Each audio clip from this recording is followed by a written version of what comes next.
Now, as you guys know, I wear many hats. My Army War College hat, my Persian Gulf veteran hat. I'm a retired United States Army colonel, and I know something, and I'm going to share it with you.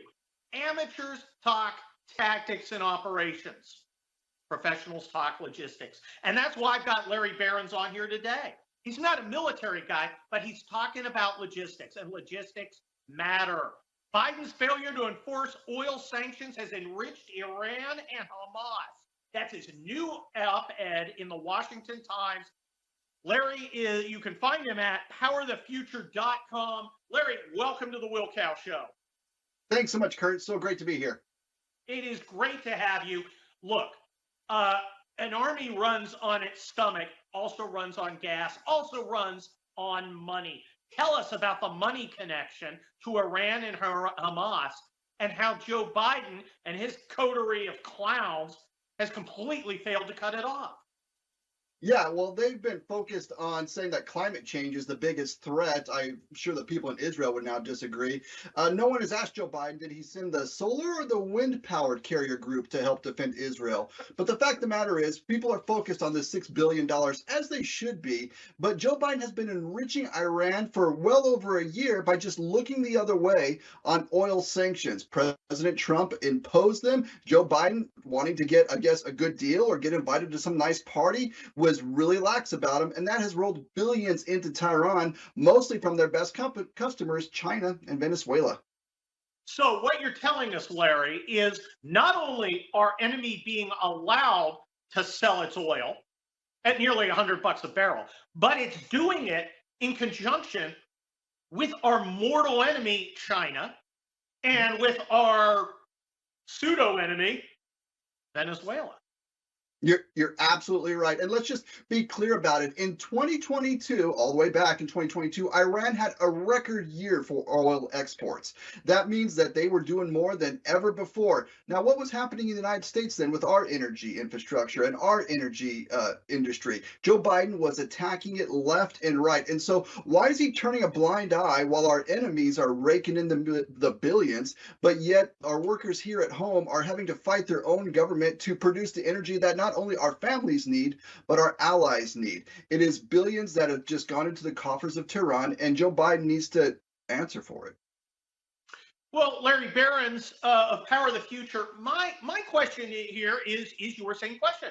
Why would he do this? Now, I'm not, and look, I usually try not to attribute to malice what could be attributed to stupidity. And with the Biden administration, stupidity is a viable option. But, why not both? Is there malice involved in this too?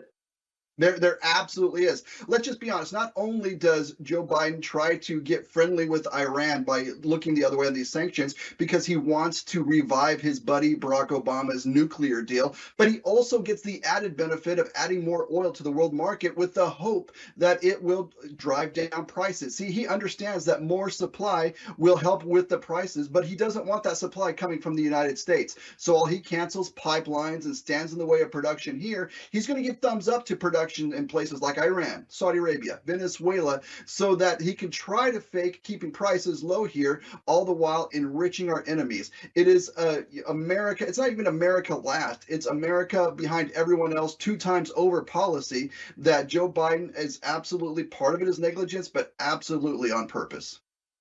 Well, look, you alluded earlier, Larry Behrens, to the bizarre notion that America's greatest strategic threat is somehow the weather in 100 years. As a graduate of the United States Army War College, albeit it's the party war college, I get it. But I'm back from the time when the United States military both won wars and actually did strategy. Is there any strategic reason for doing what he's done that makes any kind of sense?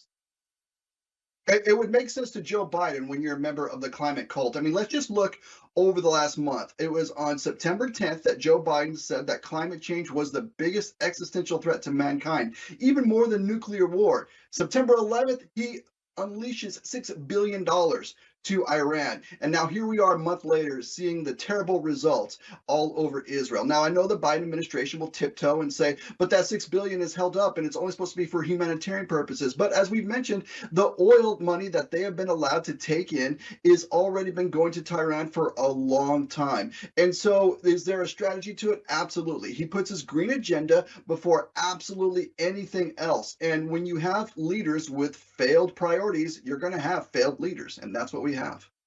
Well, Larry Behrens, you know, you look at something like this and you kind of have to scratch your head.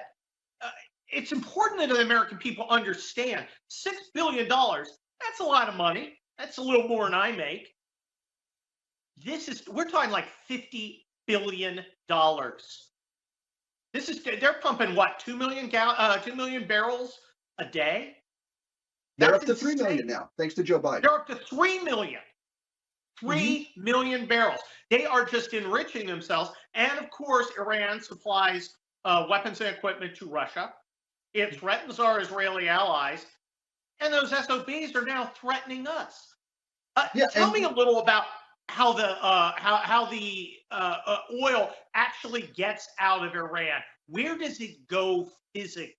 Where's it refined? How's it hauled? And where does it end up?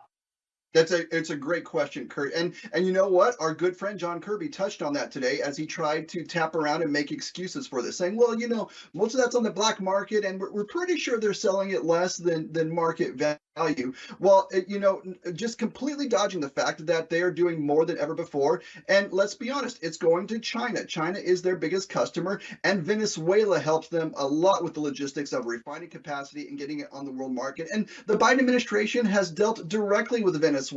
Regardless of their terrible human rights record, they have said, we want oil from you as well. So Joe Biden will beg Saudi Arabia, and he will go to every corner of the earth to try to find oil, except to like Midland, Texas, to Lovington, New Mexico, to North Dakota, to the places in the United States where American workers do it better. Joe Biden will never, ever consider them to help increase American oil supply, that's what we need, not only for our economy, but it would be really helpful for our allies right now. Well, what they're making us do, Larry Behrens, is import oil, which means long lines of logistics. Excuse me, I fed out there for a second. Long lines of logistics, in other words, has to be shipped across the ocean. Well, you know, if I were John Kirby, before I became Baghdad John, he was an admiral in the United States Navy. He understands vulnerabilities. He understands that when you move stuff, it's visible. Is he telling us that the United States Navy can't track every ship coming in and out of the Persian Gulf? That's ridiculous. He's telling us that he's telling us that it's all the black market. And when he's asked, are we going to increase American production? He says, I have no announcements on that.